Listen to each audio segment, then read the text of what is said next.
এই অযোগ্য মুখ্যমন্ত্রীর জন্য একটা গোটা প্রজন্ম শেষ হয়ে গেল আজকে। দেখুন, রাজ্যের অযোগ্য মুখ্যমন্ত্রী, failed chief minister of West Bengal, failed chief minister of West Bengal, the lady who failed West Bengal. কান্নার দায় মমতা ব্যানার্জিকে দিতে হবে, যিনি ক্ষমতা দখল করে রেখেছেন 11 সাল থেকে। ওই অযোগ্য মুখ্যমন্ত্রীকে দিতে হবে। চোখের জলের দায় ওনার। রাজ্যটা সিপিএম চালায় না, রাজ্যটা তৃণমূল কংগ্রেস চালায়। মুখ্যমন্ত্রী মমতা ব্যানার্জিকে এই গোটা প্রক্রিয়ার এই যে ডিজাস্টার হলো তার দায় দিতে হবে।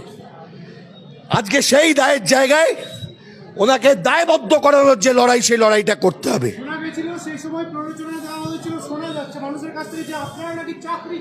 কে চাকরি খেকো?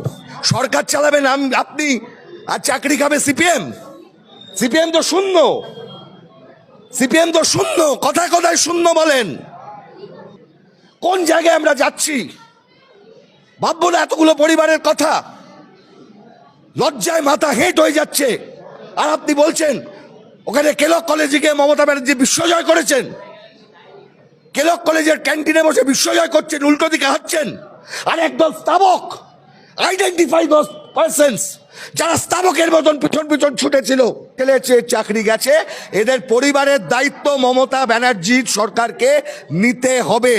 আর কত কোটি টাকা দিল্লির উকিলদের, কপিল সিবাল, মনু সিংভিদের পিছনে খরচ করা হয়েছে, বাংলার টাকা দিল্লিতে সাইফন করানো হয়েছে, সেই হিসেব এখন জনগণের কাছে তুলে ধরতে হবে।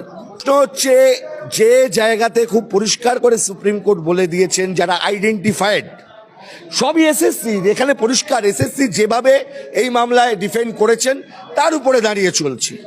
এসএসসির কাজ ছিল, তারা পারেননি কন্ট্রোল করতে। এসএসসি চালাবেন কি করে? ক্লাব চালাচ্ছেন তো, সরকার তো চালান না। আজকে ক্লাব চললে যা হবার তাই হচ্ছে। আজকে শিক্ষাক্ষেত্রে বাকি ক্ষেত্রগুলো তো হবে, এটা সবে শুরু, টিপ অফ দি আইসবার্গ। এরপরে বাকি আছে, প্রাইমারি আছে, সব জায়গা আছে।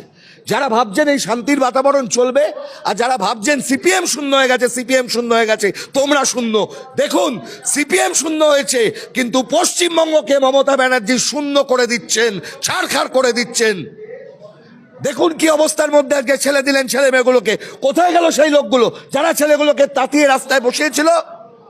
ধরবেন না তাদেরকে? কোথায় গেল তৃণমূলের নেতারা? ধরুন। আপনি সিপিএম নেতাদের বিরুদ্ধে প্ররোচনা দিচ্ছেন, বলছেন কুকুর বেড়াল মারবেন না, সুজন সেলিমকে ছাড়বেন না, আপনার ছেলে মেয়ে, বাচ্চা বাচ্চা ছেলেদেরকে লেলিয়ে দিচ্ছেন। আর কি পরিস্থিতি হচ্ছে